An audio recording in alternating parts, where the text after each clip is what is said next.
Alam niyo naman na kapag halimbawa mga Pinoy, mga tigasin talaga yan. So mga brusko. Kapag daw ba nakadama ako ng ganon, ano ang nararamdaman ko? Ano ang ginagawa ko?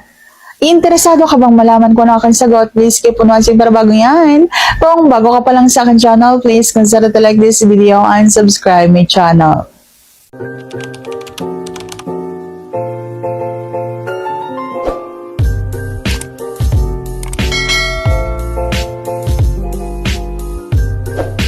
Ang ginagawa ko, so syempre hinahawakan ko yan, nanggigigil ako dyan eh. Kapag halimbawang tapos na akong maglaro dyan, maglapirot dyan, gusto ko yan maramdaman.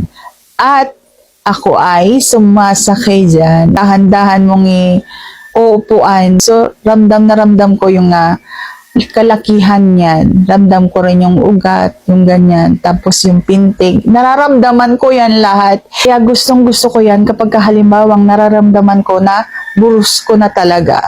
Gigil. Ako ay nagmamaneho kapag halimbawa nakakaramdam ng ganyan.